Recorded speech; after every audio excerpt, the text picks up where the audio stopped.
What's up, guys? Zaki-san back here with another video for you guys. Today we're going to be analyzing a video, Blackbeard versus RP Luffy. I actually played and recorded this game earlier today, and I felt like I played it really poorly. And that's exactly why I'm going to share it with you guys, because I went back and I analyzed the game and I took notes to see where I went wrong and how I could have played it better. Because spoiler alert, I still won the game, but I really don't think that I should have, and I'm not happy with the win. All right, but that also goes to show the bigger picture of analyzing your games is a huge drill, a huge skill set to have to up your game. Right, if you really are serious about improving your game in One Piece, I highly suggest, and I can't suggest it enough, that you should record your games regularly and analyze. Whether it's a game where you feel like you didn't play well enough, or a game that you should have been able to win, but there was like something that was slightly off that that caused you to lose, or even if you won but you feel like it wasn't as smooth as it could have been. It's always helpful and beneficial to record a game and backtrack and see what your plays were and what play lines you overlooked. Because when you're playing and you're in the hot seat, you sometimes tunnel vision into an inefficient plan or a play, or maybe you thought you were doing the right thing, but in hindsight, if you just thought about it a little bit more, maybe you could have made a more efficient, a more valuable play than the one that you chose to do. Shout out to Flesh, one of the European national champions. He was my first coach experience.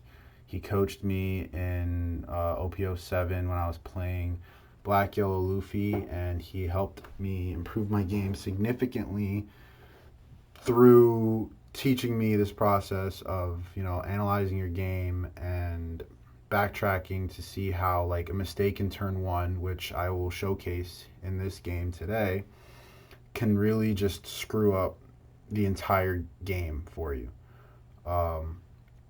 So Flesh, one of the things that he taught me was that, to be a better One Piece player, you really have to consider what your best turn is, and then you have to consider what your opponent's best turn is.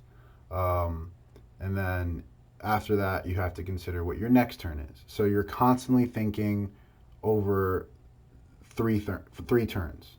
Your current turn, your opponent's next turn, and then your follow-up turn. The reason why that's important is because you might think a certain play is the best line, but if you stop to consider what your opponent's next turn might be, then you might think differently. You might think that, okay, if I make play number one, then I might play into what my opponent wants to do, whereas if I make play number two, it might make my opponent kind of backtrack a little bit. So it's very important for you to consider what your opponent's next best turn is, so that you can play the best turn into your opponent's next turn. I don't want to talk too much. I actually already recorded this and it just took way too long, so I'm redoing it, and hopefully I can articulate better than take one.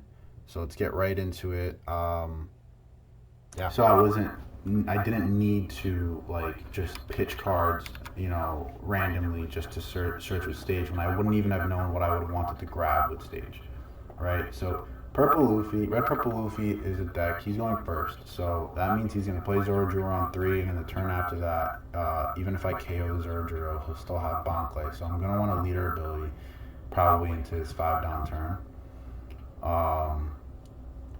With that said, as long as I keep him on the normal curve, it's just like a 3-life Shanks. With that said, I have Laboon. I would just need a dot Q. I'm going second. So I'll play Luffy, and then he'll play Zoro. I won't be able to KO that Zoro with what I have in hand unless I find a black hole. So I'll try it.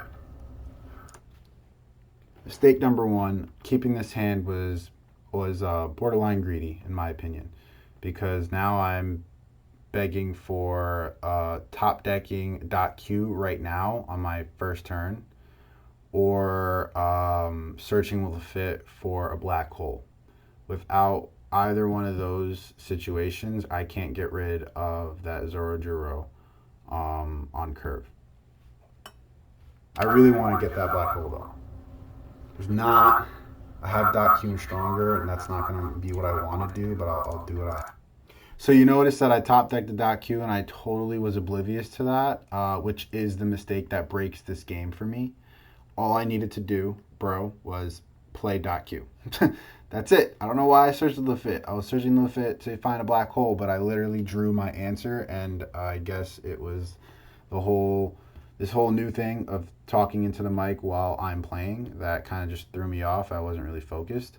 But you will see, and we'll talk more about how me not playing this .Q here completely messed up my game. Have to. I didn't get the black hole, but I think Jesus is good enough. Getting 2 Jesus out is going to be devastating for this guy. However, I don't know what my searches are going to look like through the rest of the game, so I might not even be able to see another 10 class teach, but I'm going to be greedy here a little bit, and we're just going to go with that, and then we're going to end the turn. Zoro is his best play here. I don't want him to get that free ramp. So, unfortunately, since I don't have black hole, I think I have to play the stronger into .Q. I think I have to do that, which I think is going to be okay because I'll just pitch the auger. Pitch the auger, -2 here, and then we'll go 6. It's really important that we keep this RP Luffy on his normal curve, because if we do that, then it really he just plays 8s, 9s, and 10s. So it just becomes a Shanks game, right? Except he starts off with 3 life, and he always is a 6K leader. So we really want to keep him on his normal curve, which means, right, he's going into 5. Unless he has an event, his other out is Bonkley. So I'm going to stop the Bonkley as well. I'm going to leader ability so he doesn't get the free ramp with Bonkley, and instead he has to play an event to ramp, and in that case, at least he's not establishing a board. So with that, then next turn I'll be at 6. I can play Laboon into .Q if he plays a body, so I'm going to keep the .Q. See how I have to think that out? Next turn I can go Laboon into .Q. So if I got rid of the .Q there because I wanted to be, like, in a sense, greedy and keep it 2K, then my 6th on turn would be significantly weaker. But now, whatever he plays, I can kill. So, wrong, but let's first talk about how much stronger that turn would have been had I just played .Q a turn earlier, because then on this turn, my 4-don turn, I would have been able to play the Laboon, tap the Laboon, tap the .Q, KO the Zoro, and all would have been good. Right now, instead of going 6 at lead, he'd be going 6 at my Laboon. And with that said, I shouldn't have dropped that stronger because, like I said, right, this matchup is like Shanks. And in Shanks, we don't play .Q unless Uta is played on the board. If I see Uta on the board, then I'll play a .Q to get rid of that Uta. Otherwise, I'm keeping dot Q in my hand, I'm using it as counter, or I'm ditching it. The dot Q is not going to get value at all throughout the game because now a lot of Shanks are playing Ace and Marco, and it's just not worth putting out the cards and trying to KO those cards. So playing another dot Q here would not have been, like, keeping the dot Q wouldn't have been the right idea because I actually don't care what 5 he plays right now. I have 2 Jesus. I'll just swing over them. So one, I should have ditched the dot Q and kept the stronger. And had I played the dot Q on turn 1 and played Laboon on turn 2, right now this 6k swing coming at my face would be a 6k swing at Laboon, in which I could have ditched the stronger to counter out of. But if there was a Laboon on the field, there's a chance that he doesn't swing 6 and he swings 7. If he swings 7, I would let the Laboon die, and then he would play a 4, and then that 4 would die next turn anyways because well, I guess you guys don't know it, but I think I draw another Laboon. So I guess I couldn't have planned for it, but yeah. Oh, and he's going to let me keep the dot Q. That's interesting. Regardless, I'm not afraid of that 4, right? And then he swings at my life. I get the auger. So the 4 is dying regardless. But like I said, if the Laboon was out, it's an easy 2K. I shouldn't have ditched the stronger. I should have ditched the dot Q. And then the 6K would have went, the 7K would have won my Laboon. I'd let the Laboon die. He plays a 4, which I'm not super threatened by. And it wouldn't have been a threat because I guess I wouldn't have gotten the life because he would have swung at the Laboon. Yeah.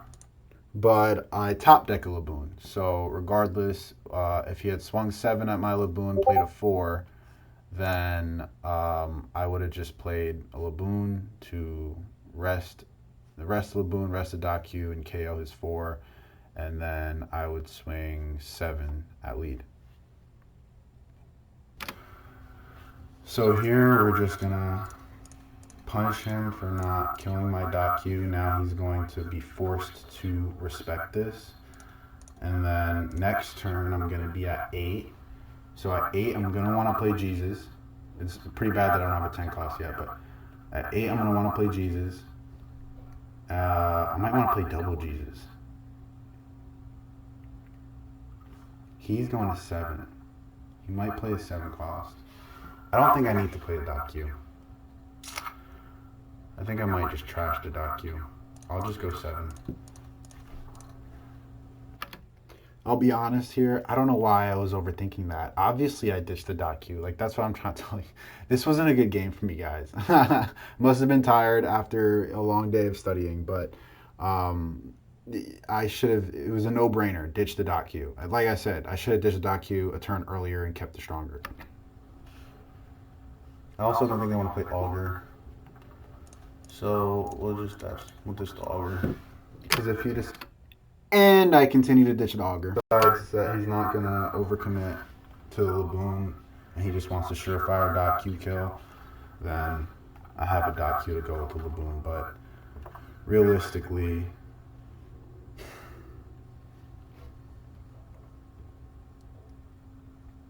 he swings at the Laboon. Yeah, I'm not going to counter that. He can have it.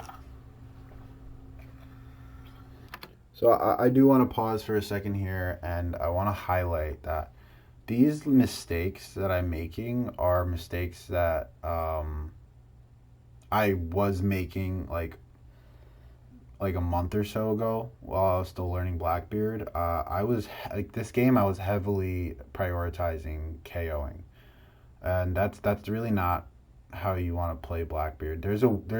There's like certain windows and like clocks with Blackbeard. I like to look at it as like I'm playing on like 3 or 4 timers. The first timer is like that setup of, you know, like your searchers and your dot Qs and your cost reducers on board to KO on board and kind of create a wall of pseudo blockers that your opponent has to respect. Otherwise, I'll just continue to KO their bodies. And then the second stage that you transition into is establishing your Jesus while also trying to like mitigate the board pressure. And then it's establishing Jesus and also creating a game state where playing 10 cost will be safe. You don't want to be in a situation where excuse me. You don't want to be in a situation where you play 10 cost and you just die anyways because you're too low on life and their board is wide. So you want to make sure that your life count, your hand count, and like your board presence is all kind of strong enough where the 10 cost is a good play. Yeah, so again, Blackbeards, when they're learning, don't overcommit to the whole KO thing, right? Because like right now I'm in 8 Dawn. My window for setting up KO on board is long gone, in a sense that like I'm not playing another Augur. I mean, I'm not playing another Dot Q. You know what I mean? So I should have got rid of that Dot Q in hand. Even this Laboon. The Laboon might be helpful paired with a Black Hole or a Shigan on these Dawn turns. So that is a little bit different. If you're getting rid of a big body, the KO is a good strat. And even in Shanks, right? And then like if I'm going first, when the Shanks on their 8 Dawn turn plays an 8 cost, my 9 Dawn turn is typically going to be Laboon and Shigan, or Augur and Shigan, or Laboon and Black Hole to get rid of whatever 8 cost they dropped. That's a little bit different than other matchups. Typically, it's going to be KO, Jesus and KO with the 4 cost event, and then 10 cost. And then the final clock is once you start playing your 10 costs is your resources, because once you start chaining your 10 costs, you're on a clock of similar to like Black Yellow Luffy, where your hand will start to get lower every turn until you just can't defend if your opponent's board is wide enough to keep challenging you. So these are like the 3 or 4 clocks you want to think about and manage, and perhaps maybe I can go over that in a later video. That's annoying, I'm not gonna lie. That's annoying.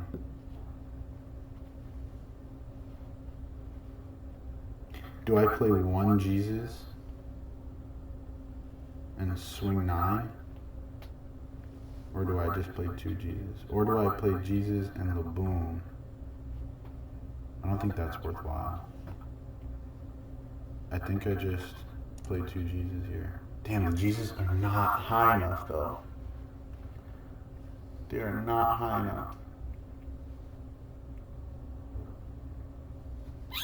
Risky play, but I think we're gonna do it anyways.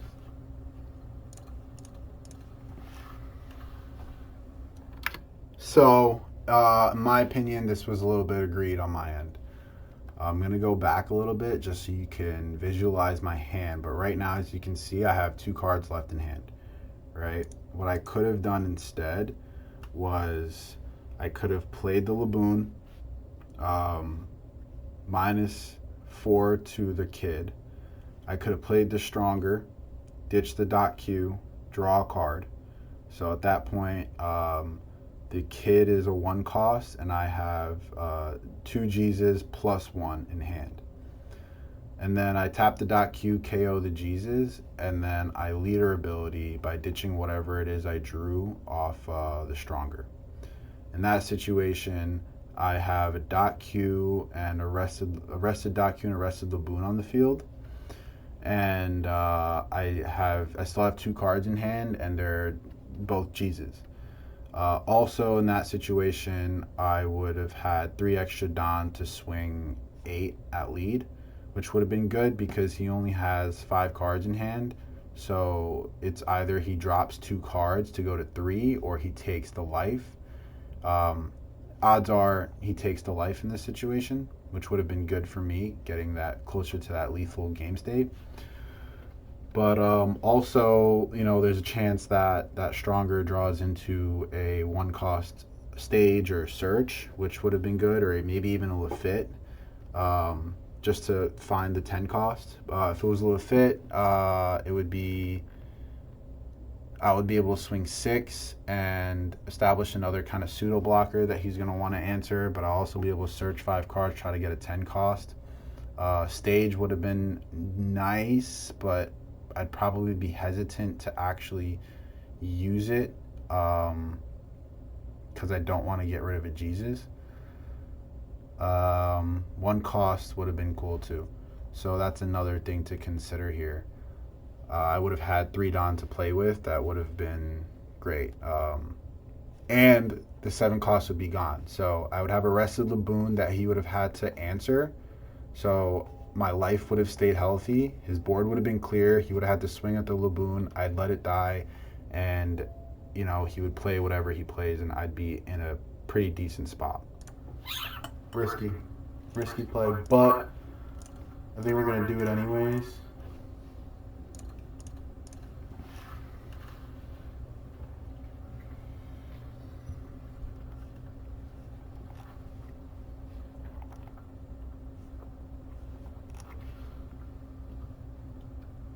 It really depends on what cards I get here. I really do need to hopefully get a 10 cost off of life.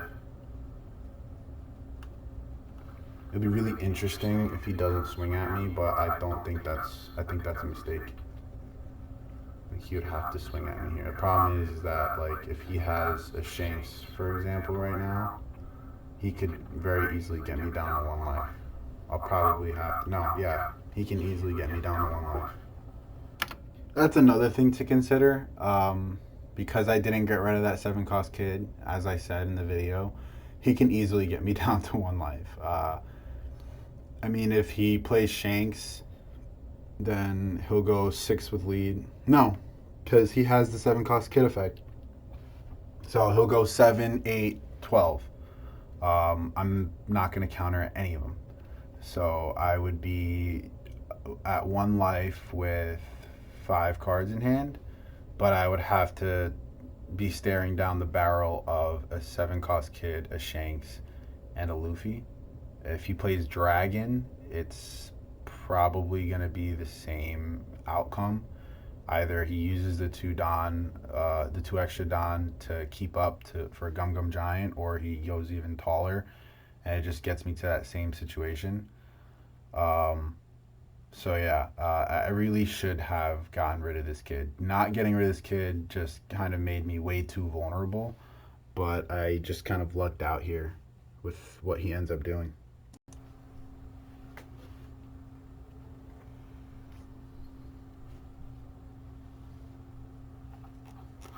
But I think I'll be okay regardless.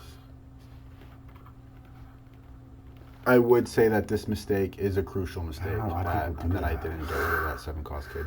Yeah, bro, you got it. Did he ramp this turn? I don't think it's worth it. I'll let you ramp, bro. Yeah, just go on and ramp.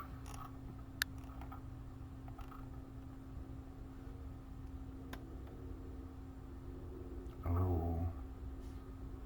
Yeah, I'm not going to counter that. Oh, there we go. We're in. We're in the game, guys. We are in this game.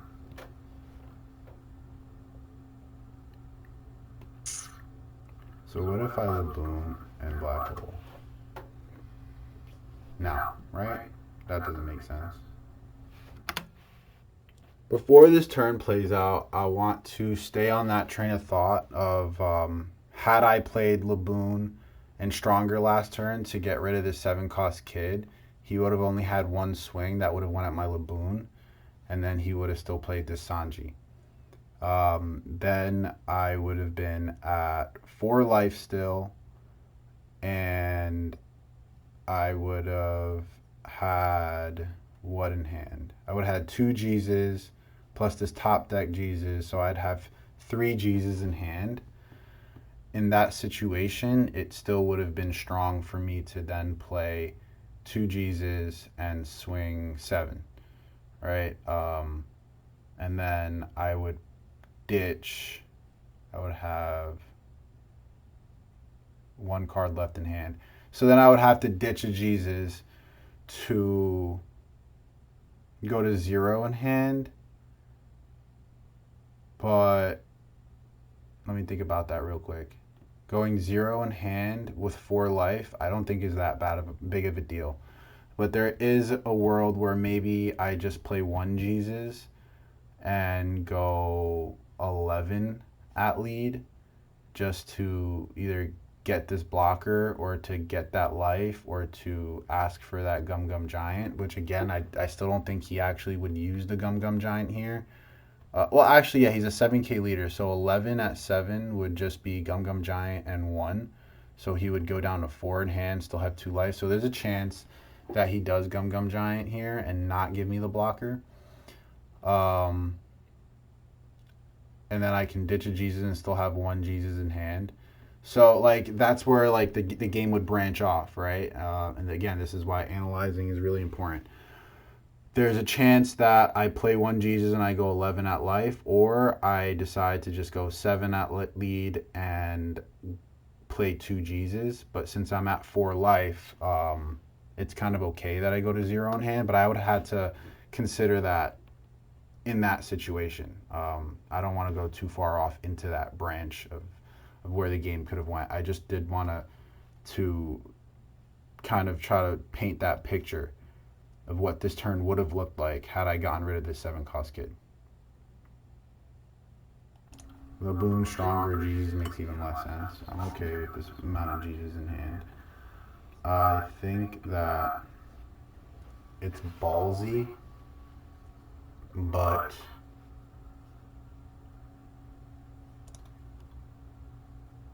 I think I'm going to keep that black hole. I'm going to keep the black hole. I'll ditch the Jesus. And we'll go, I need to stop the kid, so it is what it is, right? 7-7. He might take 1. Problem is that my Jesus are not high enough right now. I didn't really get to see my searchers this game, which happens, right? It happens. So we need to just play the best that we can with what we got. The reason why I kept this black hole is because I might need it to go for lethal, and I'd much rather be able to have an option for lethal than to play safe and keep a 1k counter.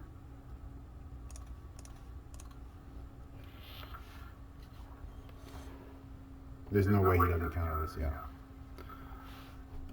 Did I hit black hole already? I did. So a little bit nitpicky here, but it wouldn't have mattered in this situation, but it could have mattered in other situations, so I will mention it. Playing this 10 cost first wasn't, quote unquote, the smartest play. I should have just ditched the card to get my Jesus to 7, and then swing 7 and swing 7, and then play 10 cost. In this situation, again, it doesn't matter because he had the giant. Like, there's no world where this Sanji was going to get turned sideways, especially since he was a 7k leader as well. So it didn't matter here, but in other matchups, other games, that sequence could have mattered, because if I could get my opponent to make the mistake of turning his blocker sideways, even if he counters, like if he uses the Sanji and gives me a 2k, then I can take this Jesus, don it up, and kill that Sanji, and maybe even don up my leader to try to kill this kid as well. So that is something to consider. Unless this 10 cost was going to be used to stun this blocker, the 10 cost should have been the last thing to be played, just so that I could play into my opponent's potential mistake.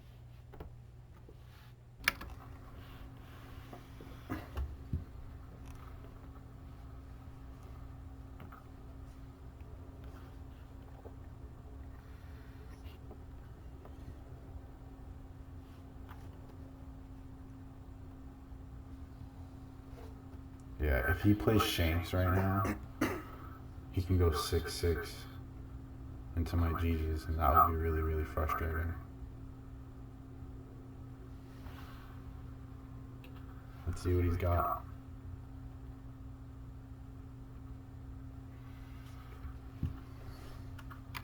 He could also just go 7-7 or whatever. Either way, he can buy Jesus this turn if he wanted to. But it really depends on what he's going to do with his Don.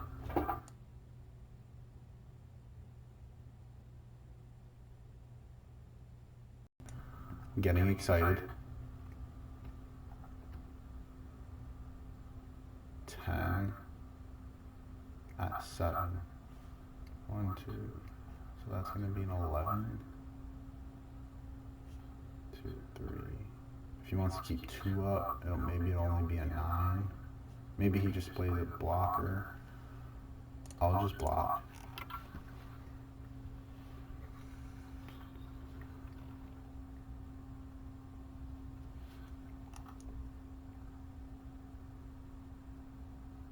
No Don up is good for me.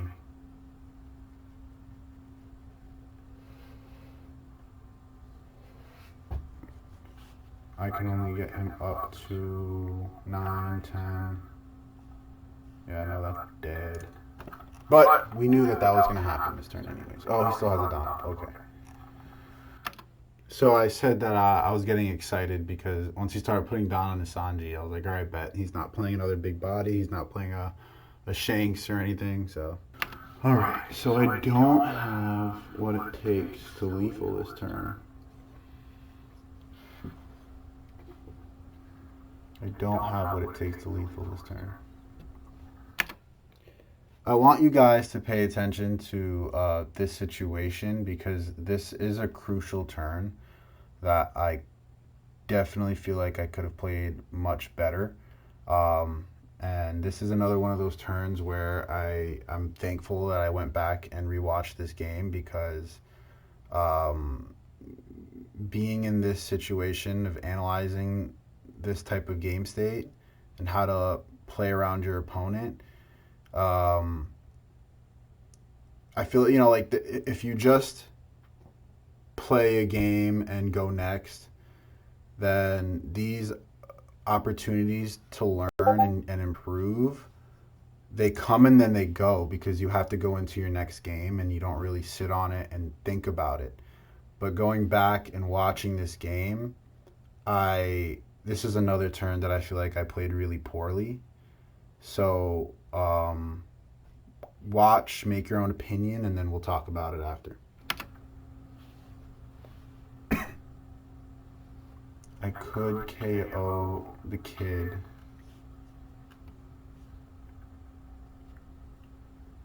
I could Hachinosu, but that'll get me down. If I play Hachinosu, I'll be at 3. A leader ability, I'll be at 2. If I decide to play a card, I'll be at 1. It's not worth it. I don't think it's worth it to Hachinosu. How many turns are left in the game?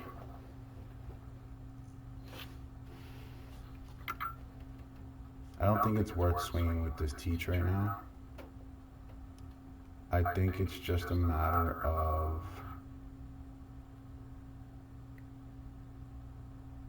getting rid of this Sanji. Damn. 6, 7. Yeah, I might just Hachinosu. I think I might just have to Hachinosu. If he puts out 2 blockers, that'll be tough if I get rid of this black hole though. I think he calculated that already. This is not a clear-cut situation. 1,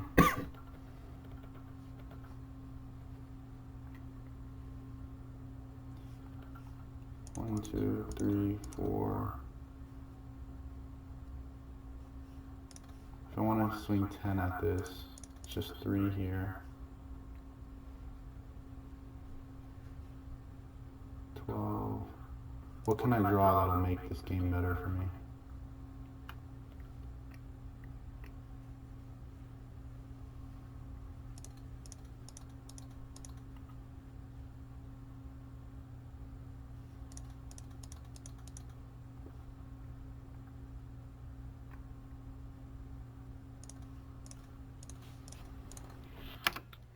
I will pause here just to say that this, I intended this to be a 10K swing. As you saw before, I highlighted 3. I just kind of overlooked it and I put 4 by mistake. I was confused when I saw 11 on my Jesus. I really thought it was going to be a 10.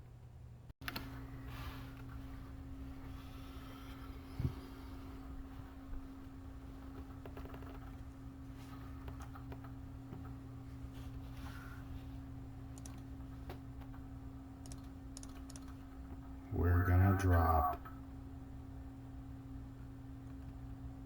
We're going to drop the Laboon. I'll take a Lafitte. I'll play it. Search. Another Jesus would have been nice, but I'll just take that. We'll go 6. I'm going to interrupt again just because my analysis of this turn makes it so that like this detail doesn't matter, but had I swung 10 with the Jesus instead of 11, I would have had enough Don to grab that Jesus and be able to play it again instead of being forced to pick up the Vasco shot.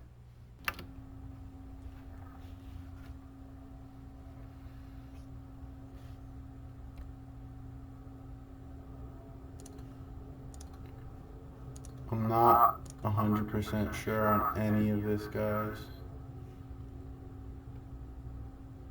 I'll drop the 2K. He has no idea what's left in my hand. I could swing with this Teach, and then I'll lose it the following turn. But I think if I want a chance of winning, I might have to swing with this Teach.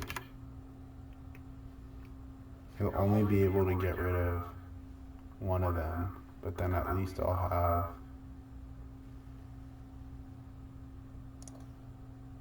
we're gonna swing.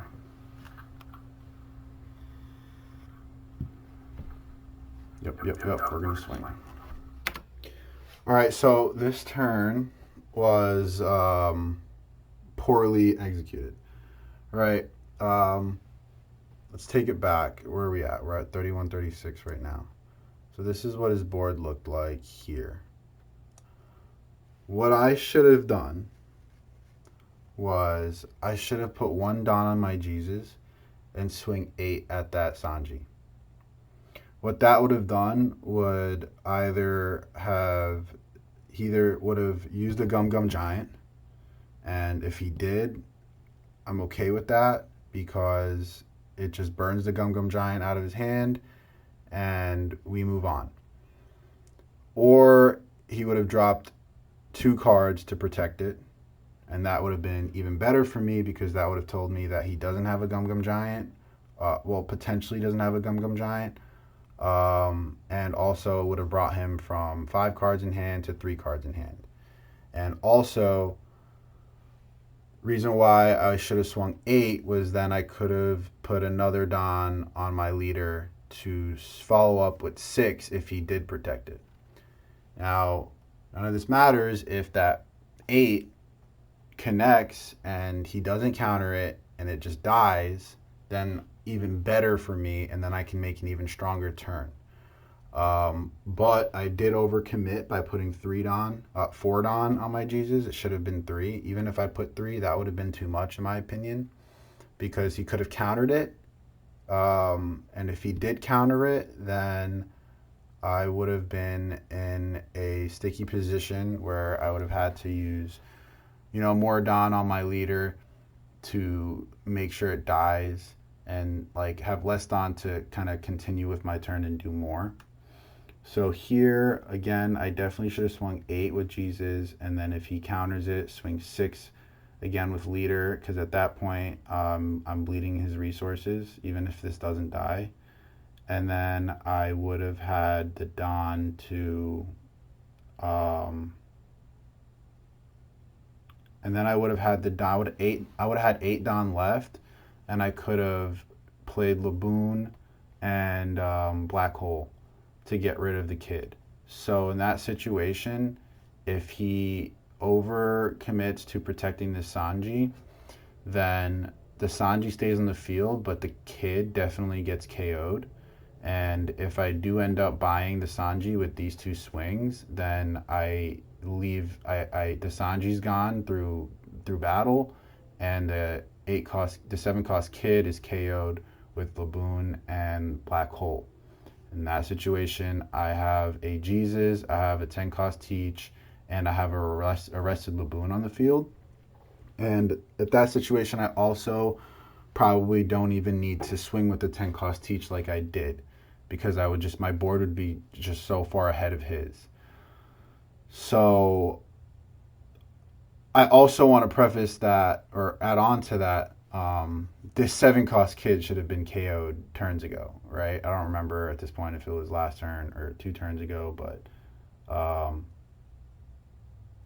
yeah, this 7 cost kid could have been KO'd earlier.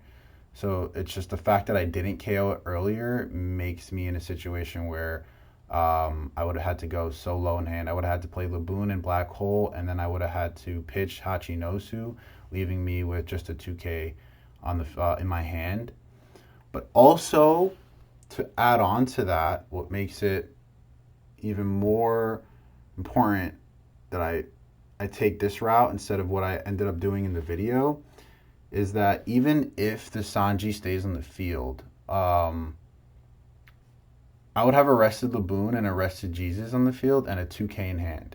So his next turn with 10 Don, if he wants to kill this Jesus, he needs to, and play a blocker, then all he has is a 6K, a 6 Don on his leader, making it a 12. So it would have been a 12K swing on my Jesus. All I had to do was rest my Teach and drop my 2K. And then all he would have had on the field was a blocker and maybe the Sanji. But even in that situation, I'm in a strong spot, right? Because now I have a Laboon, I have a Jesus, I have a 10 cost, and I have a dot Q. So in that scenario, I just tap my Laboon next turn. If he was to go balls deep, even if he went for my Laboon, I would still just tap my Teach and 2K counter. But then if the Sanji's still on the field, then maybe that Sanji goes at my Laboon. But that also doesn't make sense because then he gives me the opportunity to KO the kill the Sanji with my Laboon. So, I mean, kill the Sanji with an attack just to be able to get rid of my Laboon. And then if he plays a blocker, it's a 4 cost blocker anyways. So, like, an event gets rid of it if I top deck it, or I can just swing at it. Regardless, that 4K blocker that he would play wouldn't be as valuable as this 6 cost Sanji, right? So, in reality, the only way I lose my Jesus is if he doesn't play a blocker and just dons up heavy and swings at my Jesus, in which I let it go. Or if he dons up heavy and swings at my Laboon and I let it go. So very, very, very crucial turn that I didn't play well, that I never would have realized how poorly I played it had I just went next and didn't analyze the game. But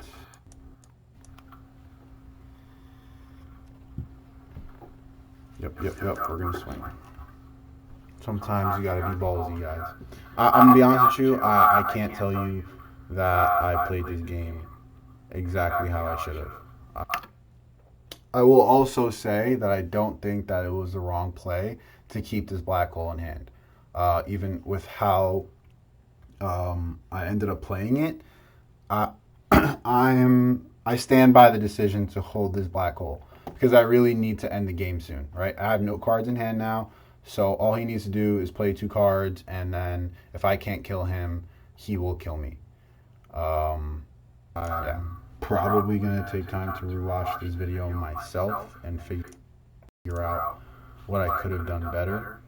And if I do, maybe I will record that voiceover and talk it out with you guys. But here, we have to let it go, because if I don't, then he'll just swing at Teach, and I'd rather the Teach stay. So that's what we'll do.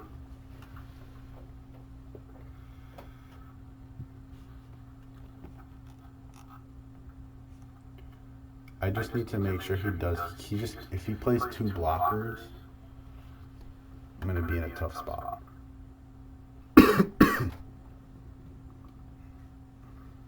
If he swings at Lafitte, I think I'll be a little bit happy about that. He has no idea what's in my hand, which is good. He has no idea that I have black hole in my hand.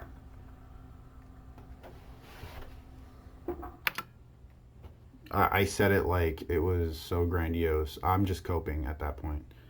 But, you know, I do have a black hole that he didn't know about.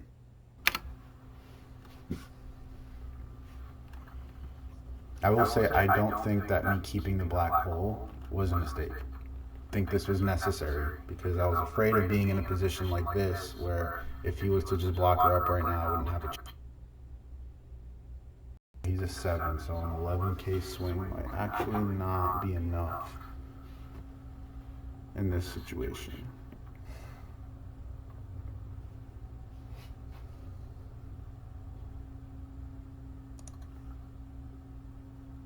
Question is, do I even go 11? It's 3 cards, very doable. I know I'm backtracking a bit, but I just want to emphasize that if I made that last turn, if I made those adjustments that we talked about to my last turn, then again my Jesus wouldn't have died on my opponent's turn, right? Because I would have had the counter in hand, my 10 cost would have been up. So that is also very important to how this game progresses. We have to start with that. I could have found another 10 cost, so I apologize for that mistake. Maybe I could have been more patient and found another 10 cost, but I think here actually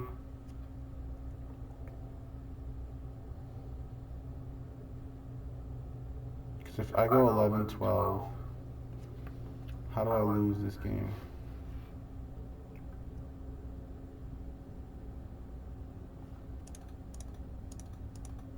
He's a 7k right now. So this becomes a 10, 11.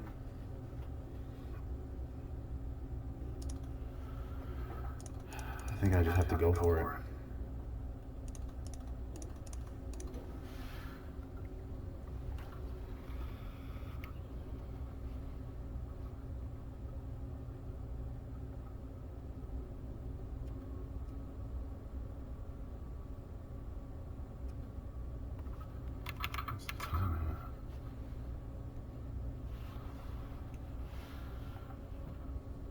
I definitely should have used stage first. There was no reason for me to not use stage first.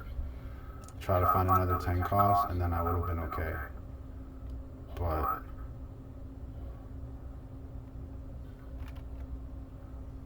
if he just blockers up next turn,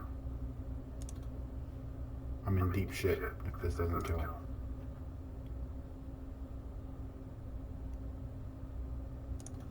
Let's go for it.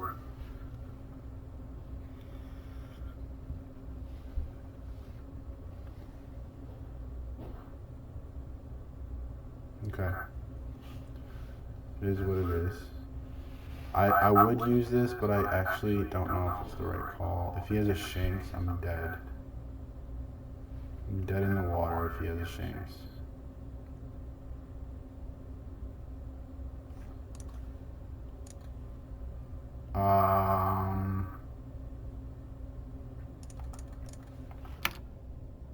So, given the situation, the hole that I kind of dug myself in, I don't think that that turn was that bad. I mean, like, getting myself to this position is what was bad, but talking about it in this vacuum of what the game state was for my turn, mistake number 1 is I should have Hachinosu'd to see if I found a 10 cost teach, because if I found a 10 cost teach, then that would have been the obvious play 10 cost teach, stun the kid, and just hold off for another turn. Another mistake that I made was I didn't leader ability, which is really I'm still shocked by it till now. I should have leader ability. It doesn't matter that I would have went down to 0 cards in hand. Like the counter in hand doesn't even matter, right? If he has a rush, if he has a shanks, it doesn't matter. If he swings right now, what am I going to protect with this 1K in hand? I really needed to make it so that he didn't have any on plays this turn.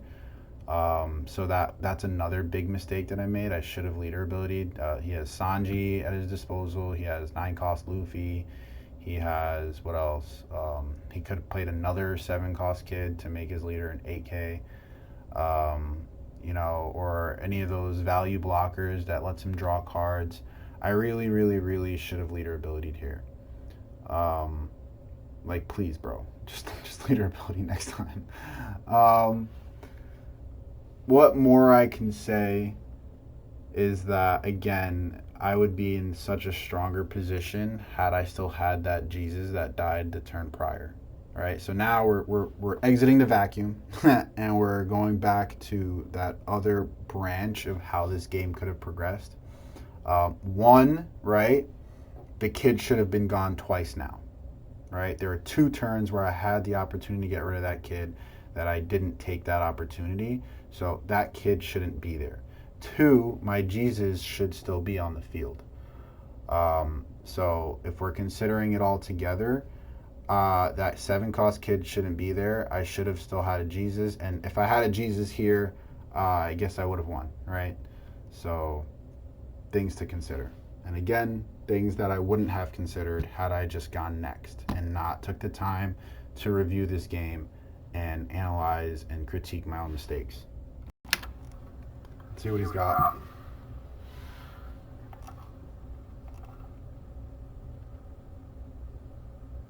Yeah, but if he plays the new gate, then the teach doesn't die.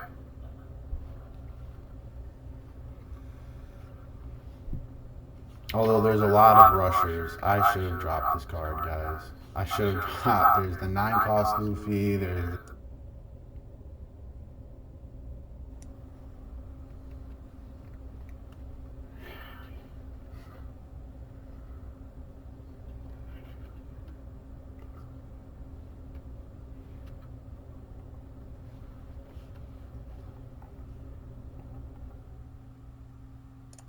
Let that go.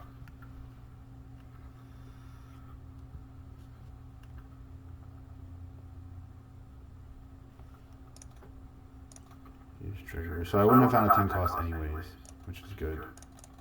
I mean, not good, but like, you know, it is what it is. But I mean, we might actually pull through this, guys. You know, I am quite unsure about this game. I'll be honest with you.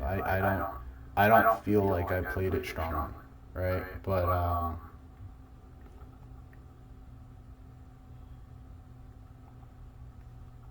oh my goodness. So he's a 7, 8, 9, 10, 11, 12, 13. Shion doesn't actually do it.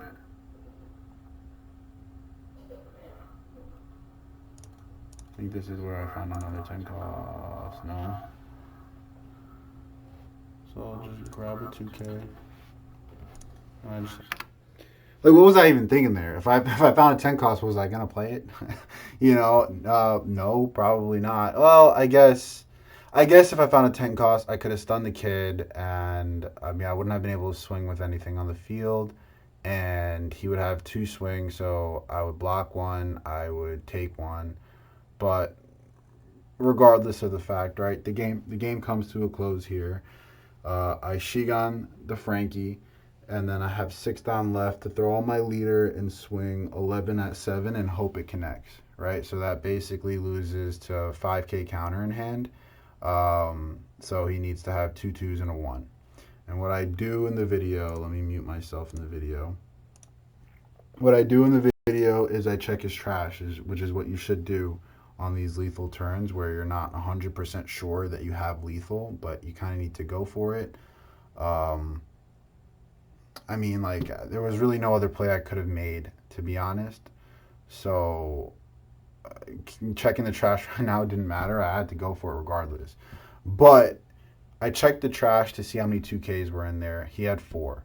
So in my head, I'm like, okay, there's a likelihood that there's at least one 2K in there, maybe even more. But then I checked his trash again to see how many dead cards were in his trash, and I think there were only 2 or 3, plus the 7 cost kid on the field. So what that told me is that, I mean, we're talking about RP Luffy, right? We gotta consider the deck that we're versing. RP Luffy is consists of a bunch of big bosses that have no counter. So considering that I've seen 4 2Ks and I've only seen 3 dead cards, I counted Gum Gum Giant as a dead card because he doesn't have Dawn up. Considering I've only seen 3 dead cards and 4 2Ks, there's actually a higher probability that 1 or 2 of these cards are actually just dead cards, bosses in his hands that won't counter. So I figured, I mean, like, even if I did have another play, um, it wouldn't have been a bad idea to go for it anyways. Um, just because I can take that chance. I mean, it's late at this point, so if I was in a high stakes tournament and I saw 10 cost teach, would I just play the 10 cost teach? Probably.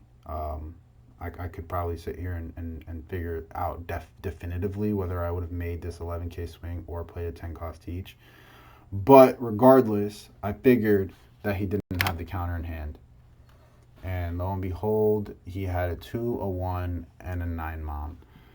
But I'm happy I did this. As you can see, right? Like, I learned a lot from watching this video back, right? And I want to emphasize that, the biggest step in getting better at this game is getting better at anything actually in life is you have to be able to admit that you don't know what you don't know, right? And one of the ways that you can expand your knowledge and expand your world is going back and watching your videos and analyzing play by play what you did, why did you do it, what could you have done differently, why would you have done something differently, and then exploring those different branches of how the games could have went, right? And like you saw us, we did that in this video where, like, I can picture exactly how different this game would have been had I just played that .Q turn 1. I can picture how differently this game would have been had I gotten rid of this 7 cost kid instead of playing double Jesus. And then even further, I could have pictured how different this game would have been had I gotten rid of that 7 cost kid the second chance that I had. You know what I mean? And how the game would have been different had I swung 8 at Sanji with Jesus instead of swinging 11 at Sanji at Jesus, right? All of these little mistakes, or big mistakes, I would have just swiped under the rug and went next, and I never would have gained this insight had I not went back and recorded this game. So I'm not going to keep talking. I'm going to end it here. But if you need help with this process, because it can feel awkward the first few times, hit me up. Hit me up on Twitter. Hit me up in the comments below, whatever. Let's get connected. I'd love to help. You know what I mean? I'm here for you guys. I don't want to invest too much time into this YouTube thing, but I felt like this one was worth it, and I do plan on, whenever I get the chance and I find a good game that I want to review and analyze with you guys, I will do it. And they will be games where I played poorly, like, it happens, you know what I mean? Like, there's, like, one of the best players in One Piece, known by everybody, people's favorite choice for winning nationals in Orlando. I mean, the last 3 final championship tournaments he was in, he went 0-2 in the first 2 rounds. You know what I mean? Like, what I'm trying to say is, like, even the top players will have games where they play poorly, or, you know what I mean? Like, they didn't play flawlessly, or they could go back and learn from their own mistakes, or overlooking what other play lines they could have had. So don't feel bad when you have a bad game, but definitely feel bad if you didn't record it and don't analyze it. Peace out, guys. I hope you enjoyed this one. I know it was a long one. But yeah, deuces.